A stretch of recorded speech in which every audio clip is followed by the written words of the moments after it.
Hello everyone, मैं doctor Tanuja कुमारी आप सभी का स्वागत अपने यूट्यूब चैनल में करती हूँ। उम्मीद करती हूँ मैंने जितने भी वीडियोस इससे पहले करंट अफेयर से संबंधित अपने यूट्यूब चैनल में अपलोड किए हैं आप सभी को पसंद आए होंगे। आज फिर मैं आप लोगों से कुछ करंट अफेयर्स के जो टॉपिक्स हैं उसके विषय में चर्चा करूँगी। यहाँ पे यदि जो फर्स्ट टॉपिक है जिसके विषय में हम बात यहाँ पे करना चाहें तो फर्स्ट, मानव पूंजी सूचकांक क्या है और ये जारी किया गया है 16 दिसंबर 2020 को। इसके विषय में मैं आप लोगों से बात करना चाहूँगी। विश्व बैंक के द्वारा 16 सितंबर 2020 को मानव पूंजी सूचकांक जारी कर दिया गया है। इस सूचकांक में विश्व के विभिन्न देशों में मानव पूंजी के संदर्भ में विभिन्न पहलुओं के लिए जानकारी उपलब्ध कराई जाती है। संक्षेप में हम यह कह सकते हैं कि मानव पूंजी सूचकांक किसी देश के मानव पूंजी के प्रमुख घटकों का मूल्यांकन करता है। इस मानव पूंजी सूचकांक में भारत वर्ष को 116 स्थान प्राप्त हुआ है। आइए अब हम मानव पूंजी सूचकांक पर चर्चा करते हैं। मानव पूंजी सूचकांक विश्व बैंक द्वारा जारी किया जाता है। अगर हम इस पूंजी सूचकांक में वर्ष 2018 को देखते हैं तो भारत का स्कोर इसमें 0.44 था, जो इस नवीनतम रिपोर्ट में बढ़कर 0.49 हो गया है। यही नहीं, भारत 2018 के विश्व सूचकांक में 115वें स्थान पर रहा था। मानव पूंजी सूचकांक में विश्व के 174 देशों का रिपोर्ट दिया गया है, जिसमें विश्व के 98% जनसंख्या को सम्मिलित किया गया है और मार्च 2020 तक के आंकड़ों को लिया गया है। हमें यह ध्यान रखना है कि मानव पूंजी सूचकांक विश्व बैंक के द्वारा प्रथम बार अक्टूबर 2018 को प्रकाशित किया गया था, जिसमें 157 देशों को रैंकिंग दिया गया है, जिसमें सिंगापुर प्रथम स्थान पर रहा था। 2020 के रैंकिंग में सिंगापुर को 0.89 स्कोर प्रदान किया गया है तथा यह प्रथम स्थान पर रहा है।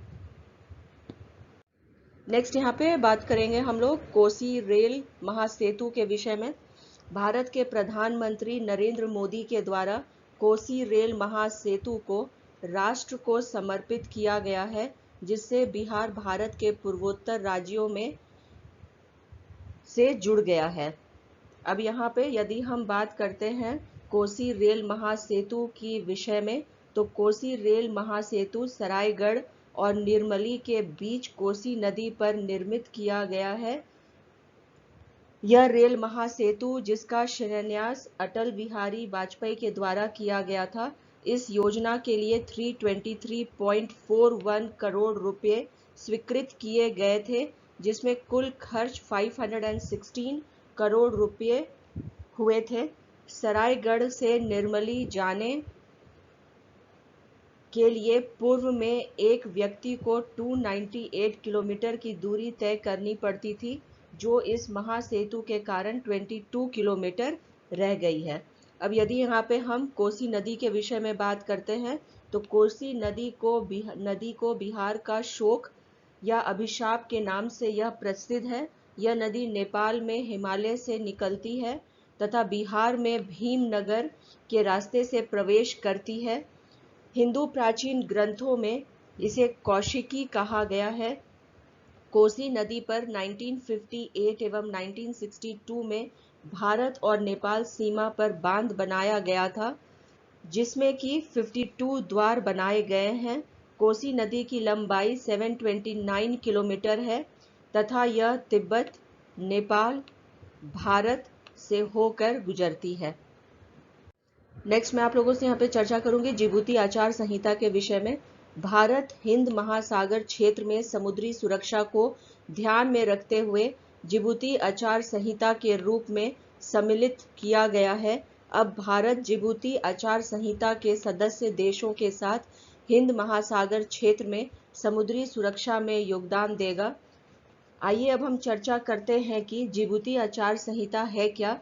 तो यह हिंद महासागर और अदान की खाड़ी में सशस्त्र डकैतों और चोरों से सुरक्षा प्राप्त करने के लिए जिबूती आचार संहिता को 29 जनवरी 2009 को अपनाया गया था। वास्तव में जिबूती आचार संहिता लाल सागर तथा अदन की खाड़ी और अफ्रीका के पूर्वी तट से सटे 18 सदस्य देशों का समुद्री मुद्दों पर एक संगठन है।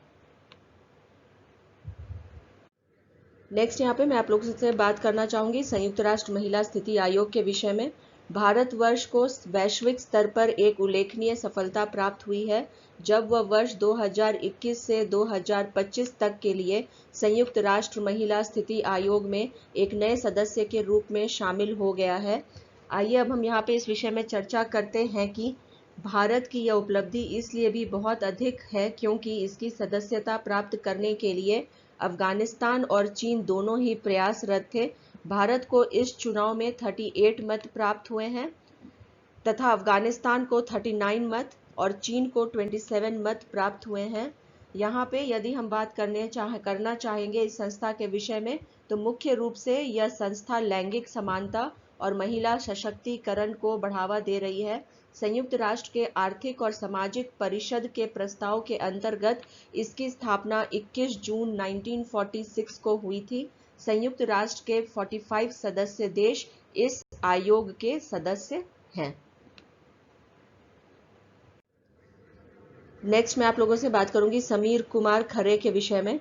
1989 बैच के भारतीय प्रशासनिक सेवा के अधिकारी समीर कुमार खर्रे को एशियाई बैंक मनीला में के कार्यकारी निर्देशक के पद पर नियुक्त करने की सिफारिश एशियाई विकास बैंक के कैबिनेट की नियुक्ति समिति के द्वारा किया गया है।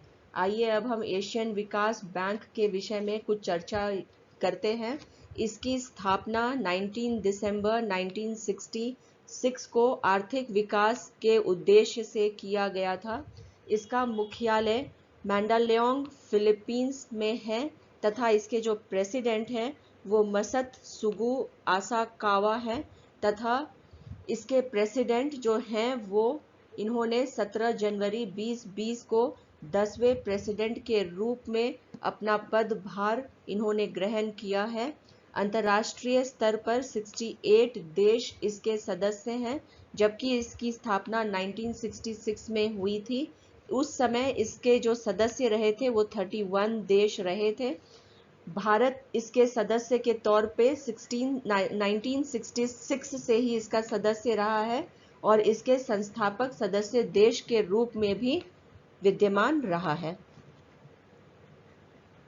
नेक्स्ट यहाँ पे मैं आप लोगों से बात करूंगी मेकेदातु के विषय में।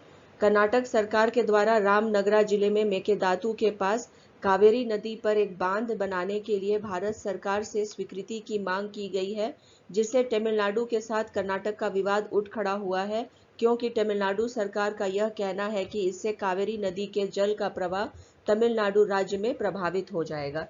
आइए अब हम मेकेदातु बांध परियोजना पर चर्चा करते हैं। भारत के सर्वोच्च न्यायालय के द्वारा कावेरी नदी जाल विवाद के संबंध में मेकेदातु बांध परियोजना के अस्तित्व पर प्रश्न उठ खड़ा हुआ है।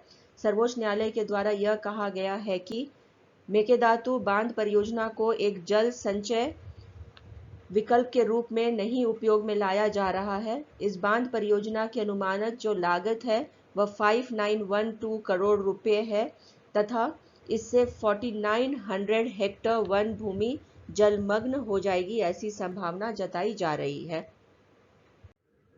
नेक्स्ट यहाँ पे मैं आप लोगों से बात करूंगी AB8 के विषय में। AB8 एक मॉलिक्यूल है जिसे कनाडा की ब्रिटिश कोलंबिया यूनिवर्सिटी के वैज्ञानिकों द्वारा खोजा गया है, जो सामान्य एंटीबॉडी से 10 गुना छोटा है तथा यह कोरोना को पूरी तरह खत्म कर सकता है क्योंकि यह कोरोना को इंसानी कोशिका से जुड़ने नहीं देगा। नेक्स्ट यहाँ पे मैं आप लोगों से बात करूंगी हेरिटेज म्यूजियम के विषय में। गुजरात सरकार ने 200 करोड़ रुपए की लागत से वडनगर में जमीन के अंदर हेरिटेज म्यूजियम बनाने का निर्णय लिया है, जहां राजस्थान के उदयपुर की तर्ज पर एक लेक सिटी का निर्माण कराया जाएगा। यह टूरिज्म को बढ़ावा देने के लिए किया जा रहा है। नेक्स्ट यहाँ पे हम बात करेंगे भारतीय खगोल भौतिकी संस्थान के विषय में। ब्लैक होल के तारों को भेदने के लिए एक नए मॉडल की खोज भारतीय खगोल भौतिकी संस्थान के वैज्ञानिकों के द्वारा की गई है। वैज्ञानिकों के इस मॉडल के द्वारा ब्लैक होल के द्रव्यमान और घूमने जैसी विशेषताओं का पता लगाकर तारों को भेदने के संदर्भ में निरीक्षण संभव हो पाएगा। अभी तक जैसा कि हम जानते हैं कि ब्लैक होल के क्षेत्र में बहुत अधिक जो है इसके विषय में जानकारी हमें नहीं हासिल है और एक अभी भी ये रहस्य का विषय है। और ये जो यहाँ पे कदम उठाया जा रहा है या जो मॉडल बनाया गया है उसके द्वारा हम ये उम्मीद कर सकते हैं कि ब्लैक होल के विषय में हमें और अधिक जानकारी प्राप्त हो पाएगी। नेक्स्ट यहाँ पे मैं आप लोगों से चॉकलेट म्यूजियम के विषय में बात करूंगी। 65,000 वर्ग फुट में स्विट्जरलैंड में विश्व का सबसे बड़ा चॉकलेट म्यूजियम खोला गया है। उल्लेखनीय है कि यहाँ 30 फुट ऊंचा चॉकलेट फाउंटेन भी बनाया गया है। हमें यह ध्यान रखना है कि दुनिया की चॉकलेट राजधानी के नाम से ज्यूरिख को जाना जाता है। स्विट्जरलैंड ऐसे भी हम जानते हैं कि अपने वो जो चॉकलेट्स है और उसके निर्माण के लिए बहुत प्रसिद्ध है और इनमें जो है उसकी जो राजधानी चॉकलेट है, चॉकलेट की राजधानी ज्यूरिख, वो बहुत फेमस है वर्ल्ड वाइड। नेक्स्ट यहाँ पे शेफ विकास खन्ना के विषय में मैं आप लोगों से बात करूंगी। भारत के अंतर्राष्ट्रीय स्तर पर ख्याति प्राप्त शेफ विकास खन्ना को लाखों लोगों को कोरोना महामारी की स्थिति में भोजन खिलाने के लिए अमेरिका के एशिया सोसाइटी द्वारा एशिया गेम चेंजर अवार्ड से सम्मानित किया गया है। यह कार्य जो है विकास खन्ना के द्वारा किया गया है, इसका बहुत अधिक हम कह सकते हैं कि यह फेमस भी रहा है वर्ल्ड वाइड और ये बहुत अच्छा एक कार्य किया गया था विकास खन्ना के द्वारा, क्योंकि कोरोना महामारी के समय में जैसा कि हम जानते हैं लाखों लोगों को भोजन नहीं मिल रहा था और भूख के वजह से मर भी रहे थे, जिसके वजह से शेफ विकास खन्ना को जो है यहाँ पे अवार्ड दिया गया है, गेम चेंजर अवार्ड, जो इसको अमेरिका ने सम्मानित किया है।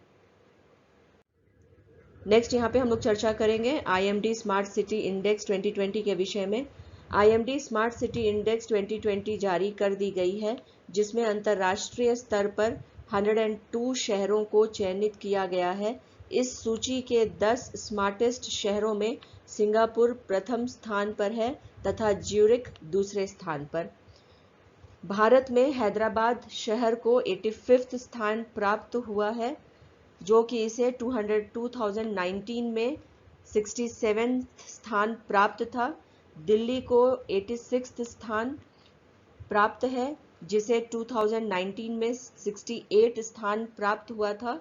मुंबई को 93 प्लेस जो है वो प्रदान किया गया है, जिसे 2019 में 78 स्थान प्राप्त था और बेंगलुरु को हमें यहाँ देखने को मिल रहा है कि उसे 95वां जो है स्थान प्रदान किया गया है। नेक्स्ट यहाँ पे मैं आप लोगों से बात करूंगी अजीत डोभाल के विषय में। एक महत्वपूर्ण घटनाक्रम में भारत के राष्ट्रीय सुरक्षा सलाहकार अजीत डोभाल के द्वारा शंघाई सहयोग संगठन के राष्ट्रीय सुरक्षा सलाहकारों की आयोजित आभासी बैठक का बहिष्कार कर दिया गया है, क्योंकि इस बैठक में पाकिस्तान के द्वारा विवादास्पद मानचित्र का प्रदर्शन किया गया था। नेक्स्ट यहाँ पे हम बात करेंगे कोविड-19 5 स्टार हवाई अड्डे के विषय में। कोरोना महामारी में अंतर्राष्ट्रीय स्तर पर इटली रोम में स्थित लियोनार्डो डी विंची नाम से पुकारे जाने वाले फिमिसोसिनो इंटरनेशनल एयरपोर्ट विश्व का पहला हवाई अड्डा बन गया है, जिसे इंग्लैंड के स्काई ट्रैक्स के द्वारा कोविड-19 5 स्टार हवाई अड्डे की रैंकिंग प्रदान की गई है। इसी के साथ मैं अपने इस वीडियो में करंट अफेयर्स से संबंधित जो चर्चा है उसे यहीं पे विराम देती हूँ। यदि आप लोगों को मेरा यह वीडियो पसंद आया हो तो प्लीज़ लाइक करें, शेयर करें और सब्सक्राइब करें। Thank you. Have a good day.